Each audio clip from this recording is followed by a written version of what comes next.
खतर सकती है। भारत में कोरोना जिस स्पीड से बढ़ रहा है उस हिसाब से हम आज रात तक इटली को पीछे छोड़ देंगे। भारत में कोरोना के मरीजों की संख्या 2,30,000 के ऊपर पहुंचने वाली है। राजधानी दिल्ली में पिछले 24 घंटों में 1,389 नए केस आ चुके हैं और अब यह आंकड़ा 25,000 के पार पहुंच रहा है। केस बढ़ रहे हैं और अस्पताल में बेड्स कम हो रहे हैं। आज हमने दिल्ली से लेकर मुंबई तक अस्पतालों की पड़ताल की और यह जानने की कोशिश की कि कोरोना के सामने हम कितने तैयार हैं।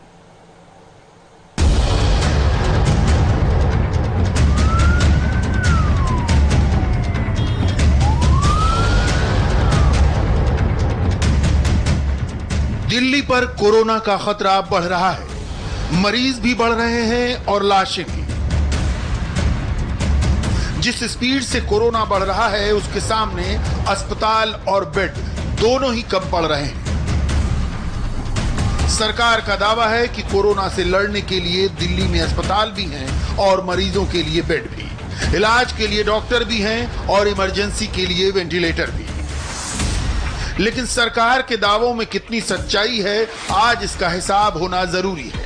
जब तक सच्चाई सामने नहीं आएगी तब तक सरकार की तैयारी अधूरी रह जाएगी। सबसे पहले आपको दिल्ली सरकार के उस अस्पताल में लेकर चलते हैं जिसे पूरी तरह कोविड हॉस्पिटल बना दिया गया है। इस अस्पताल का नाम है गुरु तेग बहादुर अस्पताल, जिसे आप जीटीबी हॉस्पिटल के नाम से भी जानते हैं। यह अस्पताल कोरोना मरीजों के इलाज के लिए कितना तैयार है उसकी एक झलक सोशल मीडिया पर वायरल हो रहे इस वीडियो से देखिए। जीटीबी अस्पताल के बाहर एक अधेड़ उम्र का मरीज स्ट्रेचर पर लेटा है जिसे सांस लेने में दिक्कत आ रही है। लेकिन सवाल यह है कि यह मरीज अस्पताल के बाहर क्यों है? इसे तुरंत अस्पताल में एडमिट करवाना चाहिए। लेकिन सच्चाई यह है कि जीटीबी अस्पताल ने इस मरीज को एडमिट करने से मना कर दिया। डॉक्टरों का कहना है कि बिना कोरोना रिपोर्ट के मरीज को एडमिट नहीं किया जा सकता। लेकिन सवाल यह है कि कोरोना की जांच होने तक अगर जान चली जाएगी तो जिम्मेदार कौन होगा? और ऐसा ही हुआ। मैं जीटीबी हॉस्पिटल में खड़ा हूँ। यहाँ के एम्प्लॉइयों के पास पहली बात तो किसी पेशेंट को कोऑपरेट करने को राजी नहीं है, और दूसरी चीज़ इनके पास ना तो कोई फैसिलिटी दी गई है और ना तो यहाँ का कोई डॉक्टर या कोई स्टाफ इस बात के लिए किसी पेशेंट को एडमिट करने के लिए राजी नहीं है। ये वीडियो जीटीबी अस्पताल के बाहर मौजूद एक शख्स ने रिकॉर्ड किया और फिर देखते ही देखते ये वायरल हो गया। इसी अस्पताल में 3 जून की रात को रवि अग्रवाल नाम के इस मरीज को उनके घर वाले लेकर आए, लेकिन डॉक्टरों ने उन्हें एडमिट करने से इनकार कर दिया। मरीज की हालत लगातार बिगड़ती जा रही थी, लेकिन डॉक्टरों को इलाज से पहले कोरोना रिपोर्ट चाहिए थी। जीटीबी अस्पताल से पहले मरीज रवि अग्रवाल को आरएमएल अस्पताल ले जाया गया, वहां भी एडमिट करने से इनकार कर दिया गया। इसके बाद Rajiv Gandhi super speciality hospital गए, वहां भी भर्ती नहीं किया गया। परिवार वालों की बड़ी मिन्नतों के बाद जैसे तैसे रवि को अस्पताल में भर्ती किया गया, लेकिन तब तक बहुत देर हो चुकी थी। 2 घंटे बाद रवि ने दम तोड़ दिया। पानी पिला दो। सवाल यह है कि रवि को किसने मारा? सरकार के उस आधे अधूरे सच ने जो दिल्ली में कोरोना के इलाज का दावा करता है, या उन डॉक्टरों ने जिन्होंने रवि को एडमिट करने से इनकार कर दिया? इन्हीं सवालों के जवाब जानने के लिए हमने जीटीबी हॉस्पिटल के additional MS doctor Rajesh Kalra से बात की। देखिए, ये केस हमारी नॉलेज में है और इसका हमें बड़ा अफसोस है कि ये पेशेंट जो है आने के बाद यहाँ पे इनकी मृत्यु हुई। अपनी व्यवस्था उस ऐप से ऑलमोस्ट मिलती जुलती है, थोड़ा बहुत डिस्क्रिपेंसी हो जाती है क्योंकि हमारी कैपेसिटी रोज हम चेंज हो रही है। हमारी जैसे हम 2 तक को बने, अब अगर हमारे पास 10 वेंटिलेटर थे अब हमने 20 कर लिए, अगर हमने 25 कर लिए, वो जो जानकारी है अगले दिन अपडेट हो जाती है। डॉक्टर कालरा के मुताबिक उनके अस्पताल में इलाज भी है और जगह भी, लेकिन इसके बावजूद जीटीबी अस्पताल के बाहर रिक्शे में बैठी इस महिला को अस्पताल में एडमिट नहीं किया जा रहा है। महिला की हालत खराब है और इन्हें सांस लेने में बहुत दिक्कत हो रही है, लेकिन इसके बावजूद जीटीबी अस्पताल के इमरजेंसी वार्ड में जांच के बाद इन्हें वापस भेज दिया गया। महिला के परिवार वाले अस्पतालों के चक्कर काट रहे हैं, लेकिन कोई भी इसका इलाज करने को राजी नहीं है। इंडिया टीवी रिपोर्टर दीक्षा पांडे ने ये सब अपनी आंखों से देखा। राजधानी दिल्ली में सरकार की तरफ से लगातार ये दावे किए जा रहे हैं कि मरीजों के लिए पूरी व्यवस्था की जा रही है और खासतौर पर कोरोना पेशेंट के लिए।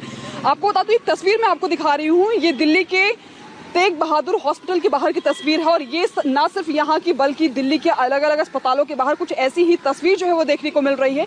ये महिला है, रिक्शे पर बैठी हुई है और इन्हें सांस की काफी ज्यादा दिक्कत हो रही है। दिल्ली के सरकारी अस्पतालों के बाद अब आपको प्राइवेट अस्पतालों की भी असलियत दिखाते हैं।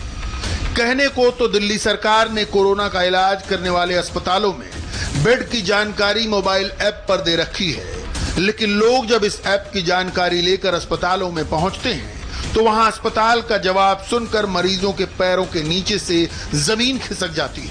इस बात को समझने के लिए आपको दिल्ली के पटपड़गंज के मैक्स हॉस्पिटल का ये वायरल वीडियो दिखाते हैं।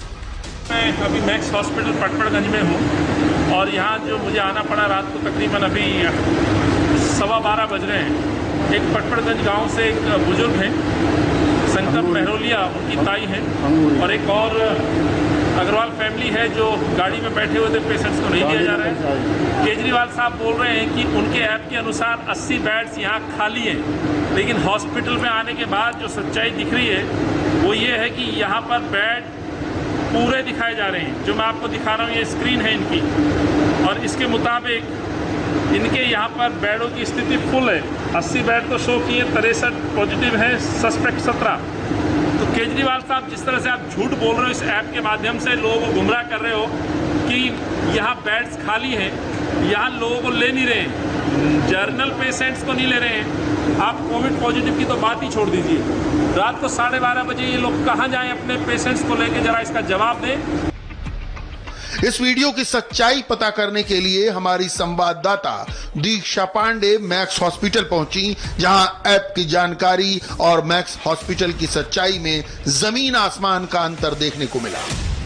इस वक्त मैं मैक्स हॉस्पिटल में हूं और ये पटपड़गंज का मैक्स हॉस्पिटल है और यहाँ पर मैं आपको एक बार दिखाऊंगी फोन ऐप में, ऐप के जरिए, कि आखिर इस ऐप में मैक्स हॉस्पिटल में कोविड के लिए कितने बेड्स दिखाए जा रहे हैं, टोटल कितने बेड्स और कितने वैकेंट है।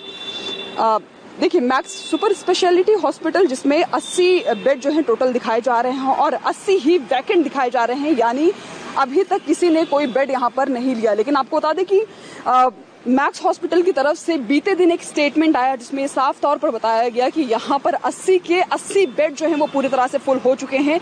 अब यहाँ पर किसी भी पेशेंट को लेने के लिए यहाँ पर जगह नहीं है। ऐसा नहीं कि सरकार को दिल्ली में कोरोना के बढ़ते खतरे का अंदाजा नहीं है। दिल्ली के स्वास्थ्य मंत्री ये कह चुके हैं कि दिल्ली में खतरा और बढ़ने वाला है, क्योंकि कोरोना पीक टाइम आना अभी बाकी है, लेकिन उस हिसाब से दिल्ली की तैयारी आधी अधूरी है और खतरे की आहट इन आंकड़ों से समझी जा सकती है। पिछले 24 घंटे में दिल्ली में 1359 नए मामले सामने आए, जबकि 22 लोगों की मौत हुई। इसी के साथ दिल्ली में कोरोना केस 25,000 के पार निकल गए, जबकि अब 650 लोगों की मौत हो चुकी है। अब ये भी समझिए, दिल्ली में कोरोना का डेथ मीटर किस स्पीड में भाग रहा है। दिल्ली में 28 मई तक कोरोना से 316 लोगों की मौत हुई थी, लेकिन अचानक 29 मई को यह फिगर 398 पर पहुंच गया। 6 दिन में तस्वीर और भी डरावनी हो गई। 3 जून तक दिल्ली में 606 लोग कोरोना से अपनी जान गंवा चुके थे और अब यानी एक दिन बाद ये संख्या 650 पर पहुंच गई है। दिल्ली में अस्पतालों की कड़वी सच्चाई देखने के बाद अब आपको मुंबई की भी हकीकत दिखाते हैं, जहां कोरोना मरीजों को अस्पताल ले जाने वाली एम्बुलेंस के नाम पर लूट मची है। मामला मुंबई के कुर्ला इलाके का है, जहां एक कोरोना पॉजिटिव महिला से एक एम्बुलेंस वाले ने महज 300 मीटर की दूरी पर एक अस्पताल में शिफ्ट करने के लिए 8,000 रुपए वसूल कर लिए। इस ज्यादती को मरीज के एक रिश्तेदार ने अपने मोबाइल में शूट कर लिया। ये पिंटू भाई है, मेरी भाभी हबीब हॉस्पिटल में एडमिट थी और हबीब से कोविड पॉजिटिव हो गए। वो हबीब हॉस्पिटल में, वहाँ से उनको फौजिया हॉस्पिटल में शिफ्ट करना था। ये देख सकते हैं आप, सामने हबीब हॉस्पिटल है, 200-300 मीटर की दूरी है। वहाँ से मेरी भाभी को फौजिया हॉस्पिटल लाना था, कोई एम्बुलेंस नहीं मिल रही थी, तो ये भाई को हम लोगों ने कॉन्टेक्ट किए, जस्ट डायल से नंबर लेके ये अपनी एम्बुलेंस लेके आए। ये अभी हबीब हॉस्पिटल से फौजिया हॉस्पिटल लाने का कुर्ला में, सामने ये 200 मीटर की दूरी है, 8,000 रुपया चार्ज किए। भाई ये जो 8,000 रुपए है, जो 200 मीटर 300 मीटर का चार्ज लिया जा रहा है, आप खाली ये बताइए, आप काम करते हो, ये आपके हिसाब से जायज है नाजायज है भाई? वो सर सही है कि गलत है भाई? मुझे कुछ नहीं मालूम सर जी, हम लोग काम कर। तो आप अपने सेठ को फोन करके बुलाइए, उनको बोलिए हमको 8,000 रुपए का बिल दे रहे, हम उनको पैसा दे देंगे। वीडियो ले रहे हैं। हाँ भाई, एम्बुलेंस का वीडियो सर, यही एम्बुलेंस है भाई? यही एम्बुलेंस है। हाँ। और इनके सेठ का नाम इजराइल है। अच्छा। और ये साथी नाका गरीबरी में रहते हैं। हाँ। और हम लोग कुर्ला में रहते हैं, टैक्सी मैक्स कॉलोनी के पास। और ये फौजिया हॉस्पिटल लाए थे हबीब हॉस्पिटल से, और ये नाजायज 8,000 रुपया चार्ज कर रहे हैं। और हबीब में आपके साथ क्या हुआ भाई? हबीब हॉस्पिटल में जो है 10,000 रुपया पर डे का बोल के मेरी भाभी को रखा गया। इस वीडियो के सामने आने के बाद इंडिया टीवी के रिपोर्टर दिनेश मौर्य ने इसकी पूरी इन्वेस्टिगेशन की। शिकायतकर्ता का आरोप था कि महज 300 मीटर का अंतर है। हमने शुरू किया, महज कुछ ही कदम दिखा चले हम तो हमें सामने ही जो है वो फौजिया अस्पताल दिखाई दे रहा है। 300 मीटर से भी काफी कम अंतर है। तब हम इस कम अंतर में हम यहाँ पर जो है इस फौजिया अस्पताल में पहुँच गए तो देखिए कहाँ पे हमारा सफर शुरू हुआ था और कहाँ पर आकर हमारा सफर खत्म हो रहा है। 300 मीटर का भी ये अंतर नहीं है, लेकिन इस अंतर के लिए उस एम्बुलेंस वाले ने 8,000 रुपए लिए। दिनेश मौर्य ने कुर्ला में उस शख्स को भी ढूंढ निकाला जिसने ये पूरा वीडियो शूट किया था। इसका नाम अफजल मंसूरी है। अफजल ने बताया कि उन्होंने ही एम्बुलेंस को फोन किया था, लेकिन एम्बुलेंस ओनर की तरफ से पहले 10,000 रुपए मांगे गए, लेकिन बात 8,000 में फाइनल हुई। आपको जरा भी ऐसा नहीं लग नहीं रहा है क्या मतलब गलत पैसा ले रहे हो? सुनो, आप इतने देर से ढूंढ रहे थे, आपको मैंने आपको तो बोल के भेजा था भाई, उसमें जबरदस्ती तुम छीन नहीं, बेशक आपने बोले थे, लेकिन भाई जो आप 8,000 रुपए ले रहे हो, बोल रहा हूँ सुनो ना, आपको मैं जबरदस्ती ले रहा था क्या? नहीं आपने जबरदस्ती नहीं, मैंने आपको बुलाया, लेकिन मैं आपको सामने से बोला गया था कि नहीं? हाँ या ना बोलो? हाँ बेशक बोला गया था। आपने 8,000 रुपया, पहले आपने 10,000 बोले थे, फिर 9,000 बोले, फिर बाद में 8,000 बोले, सही बात है? हाँ बराबर है। तो मैं क्या पूछना चाह रहा था कि भाई आप लोग जो इतना पैसा ले रहे हो तो इसमें हॉस्पिटल वालों का भी कमीशन रहता है क्या? नहीं भाई। अच्छा, अगर नहीं रहता है तो सुनिए ना मेरी बात भाई, ये 8,000 रुपया जो आप ले रहे हो ये जायज है नाजायज है, सही है गलत है भाई ये? अरे भाई एक मिनट मेरा बात सुनो भाई, सीधा मैं आपको समझाता हूँ भाई। हाँ सीधा मैं 8,000, सिर्फ आपको 8,000 दिख रहा है। हाँ, हमारे पास जो वर्कर काम करते हैं हमारी गाड़ी में जो। भाई आपने वर्कर अमेरिका से बुलाए हो? मैं अमेरिका से नहीं बुलाया हूँ। हाँ, आप आओ ना मेरे साथ काम करो ना, एक पेशेंट उठाओ ना। आपके पेशेंट है, आप 1 किलोमीटर दूर भाग रहे हो। मोहम्मद इजार भाई, आप एक छोटी सी एक बात बताइए ना खाली मेरे को, ये जो आप 200-300 मीटर का 8,000 रुपया जो चार्ज कर रहे हो, ये चीज मतलब ये सही है ये? भाई आपको 200, मेरा गाड़ी परेल से आया है। अरे भाई परेल से आया है तो 500 रुपए का डीजल लग जाएगा भाई, गाड़ी हम भी चलाते, हमारे पास भी गाड़ी है। अरे मैं क्या बोला कि आप 2 पीपी हमको दे दो, 2,000 मेरे स्टाफ को दो, 2,000 मुझे दे दो, बात खत्म। तो कल तो आप 8,000 रुपया मांग रहे थे, 8,000 से आज आप 4,000 पे कैसे आ गए? पीपी किट भी चाहिए आपको? कल मैं आपको, अरे भाई मुसलमान हो, झूठ मत बोलो। हाँ, मैंने आपको यही बात अब मैं मुसलमान हूँ बेशक, बाकी मेरे को आपको मुसलमान कहते हुए शर्म आ रही है भाई। आप जो हरकत कर रहे हो, लोगों के पास खाने के लिए इस वक्त पैसा नहीं है और आप लोगों को काट रहे हो। सोशल मीडिया क्या करेगी बताओ? सोशल मीडिया क्या करेगी? हम अपनी जान पे खेल के। सोशल मीडिया क्या कर सकती है इसका तो आपको अंदाजा ही नहीं है ना भाई। नहीं जो करेगी हम देख लेंगे भैया। इस वीडियो के वायरल होने के बाद प्रशासन ने पुलिस कार्रवाई का भरोसा दिलाया है, लेकिन सवाल ये है कि इस कार्रवाई के होने तक क्या मुंबई में एम्बुलेंस की लूट नहीं होगी? इस बात की गारंटी किसी के पास नहीं है। केस बढ़ रहे हैं और साधन लगातार घट रहे हैं। मुंबई में कोरोना से पिछले 24 घंटों में 48 लोगों की मौत हो चुकी है, जबकि 1442 नए मरीज सामने आए हैं।